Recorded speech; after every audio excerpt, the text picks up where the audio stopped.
Hello po sa inyong lahat mga ka-crypto. Ako po si Pinoy Crypto Trader at sa video na ito ay atin pong pag-uusapan ang tungkol dito sa mga sinabi ng isang kilalang crypto author, kung saan ay ayon po sa kanya ay wala raw pong makakapigil sa paparating na magaganap na pangyayari dito kay Ripple or XRP. Kaya ayan, nagbigay po siya ng mga outline sa mga dahilan kung bakit long daw or bullish si XRP. At ayan, bago po tayo magpatuloy, ay nais ko lamang po munang bigyang linaw ang aking disclaimer kung saan ang nilalaman po ng video na ito ay hindi po ito isang financial advice. For education and information purposes lamang po ang layunin nito. Maliban po dito ay nais ko na rin pong magbigay babala na wala pong kahit anumang group chat ang Pinoy Crypto Trader. Yan, sabi po rito, renowned crypto author Panos Mekras has highlighted compelling grounds for his bullish perspective on XRP. Yan. Ang kilalang crypto author po na ito ay walang iba kundi si Panos Mekras. Ayan, napaka-familiar po yung kanyang pangalan sapagkat ilang beses na rin po natin siyang naku-content rito. Kaya ayan, nagbigay po siya ng highlight sa mga dahilan kung bakit ang kanyang pananaw dito kay XRP ay napaka-bullish. Ayan, talking to X, Mekras countered the view of a crypto trader who shared negative sentiments about XRP in a post in which he explained why he shorted the crypto asset. Kaya ayan, kinontra daw po ni Ginoong Mekras ang isang crypto trader na nagpahayag po ng kanyang pananaw dito kay XRP, kung saan ay nag-short daw siya. Yung trader na ito ay nag-short daw siya. Ibig pong sabihin ay babagsak yung kanyang pananaw or nakikita dito kay XRP, kaya nag-short siya. And kung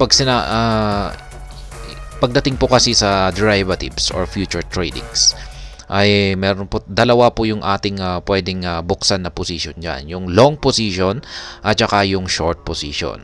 Kung pag sa tingin po natin ay aangat ang presyo ng isang crypto asset na tinitrade natin, ay magbubukas po tayo ng long position at dyan po tayo kikita. Pero kung pag bumagsak ito, ay dyan naman po tayo mag-i-incur or magkakaroon ng loss. Ngayon, kung pag sa tingin naman natin na babagsak ang market price ng isang asset, crypto asset, ay mag-short tayo, magbubukas tayo ng short position. Ayan, at kikita po tayo kapag babagsak po ito. At magkakaroon naman po tayo ng loss kung pag ito ay kung mali yung ating naging prediction at ito ay tumaas pala, ay dyan naman po tayo magkakaroon ng loss. Kaya yan, meron daw pong isang crypto trader dito ang nag-explain ng kanyang negative sentiments kung bakit siya nag-short. Ayan. At ito po yung kinontra ni Ginoong Mekras, Panos Mekras. Yan, why I am long on XRP. XRP is a super efficient decentralized deflationary currency native to the XRP ledger, an open source decentralized blockchain which has a proven track record of 10 plus years.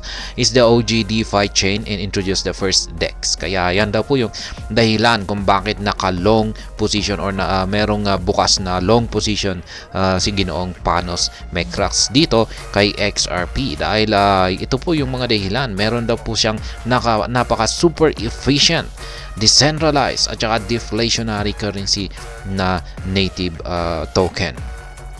Yan, maliban po dyan ay meron siyang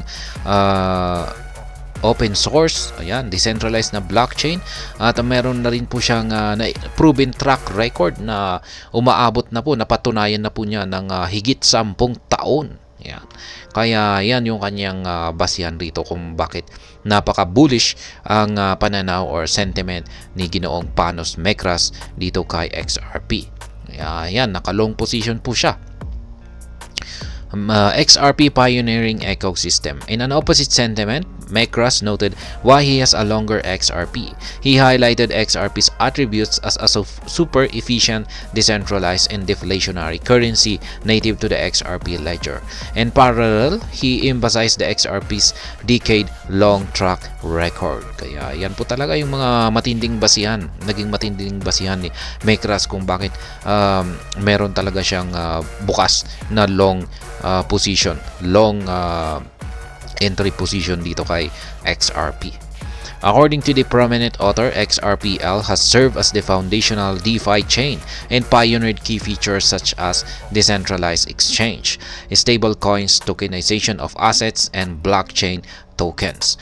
Mekras underscored that XRPL accomplished the highlighted milestone without the inherent risk typically associated with smart contracts. Kaya yan. Pagdating naman sa risk ay yan, without inherent risk daw po. Pagdating naman sa kanilang mga smart contracts, kasi yung smart contracts ay dito po talaga yung napaka-importante po talaga ng smart contracts. Yan, ito po talaga yung tinatarget ng mga hackers.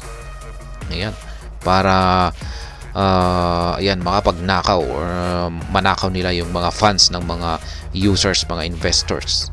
Kaya yan, at ayon po kaya Panos Mekras ay ayan, matindi naman po yung kanilang ayan, security dito sa kanilang smart contracts. Addressing concerns about XRP's adoption, Mekras dismissed doubts.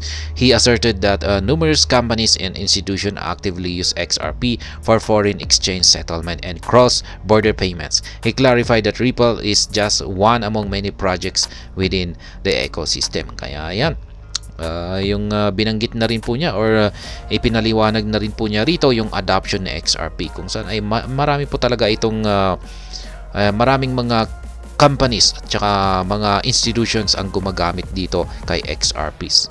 Yan, katulad ng mga yan, maging mga foreign exchange settlement. Ayan yung kanyang yan, pagdating sa cross-border payment, dito po talaga matindi ang dito ito po yung parang pinakamatinding utility ng XRP. Yan, ang Ripple. Yan yung kanyang cross-border payment. Yan, maraming ang nagsasabi na mukhang si Ripple na ang parang magiging global na cross-border payment. Yan, previously, the Crypto Basic unveiled more than 1,500 projects building on XRPL in various sectors. Their sectors include infrastructure, wallet, NFTs, exchanges, gaming, security, payments, and CBDCs. Kaya yan, ang dami pong mga project ng XRPL. Biruin mo naman, more than 1,500 projects. XRP granted perpetual clearance. Meanwhile, the second point Mekras highlighted was XRP's significant regulatory milestone in the United States. He noted that the U.S. Federal Court's declaration that XRP is not a security. The cryptocurrency is granted a perpetual, unrestricted use and exchange. Kaya yan, ito po naman po yung nagaganap na kaso sa pagitan ng US SEC at ang XRP, kung saan ay yan, pumanig po ang pabor po yung mga resulta dito kay XRP na hindi po siya isang security, kaya nagkaroon po siya ng regulatory clarity. Kaya dahil diyan ay meron na po siyang unrestricted use at saka exchange. Kaya yan. Additionally, he stated that the regulatory clarity encourages new use cases, attract developers, and foster additional projects on the XRP ledger. He believes the situation ultimately boosts demand for XRP in its network. Kaya yan, malaking tulong daw yung pagkakaroon ng XRP ng kanyang regulatory clarity.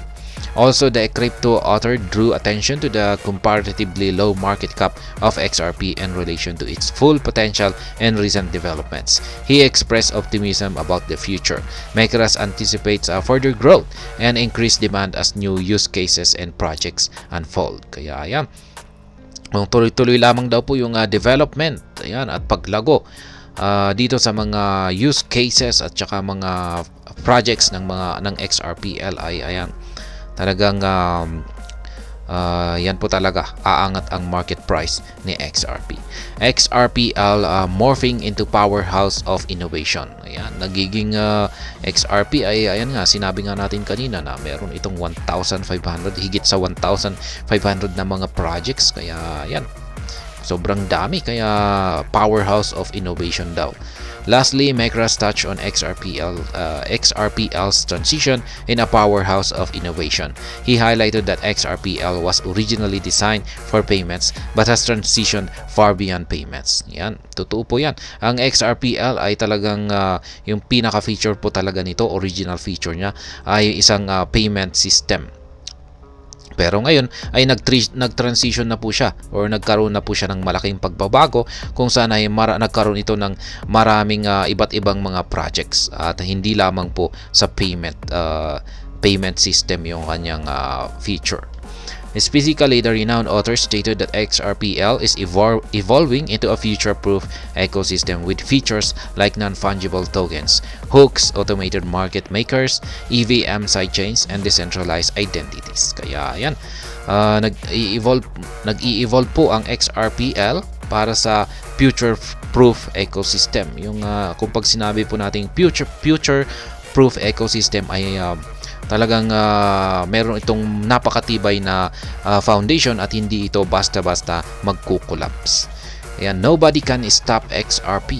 Ayan, wala daw pong makakabigil kay XRP. Meanwhile, an ex-user asked Micros to clarify other points the XRP critic mentioned in his post, such as price suppression, short pressure, and FUD. Kaya yan na nga.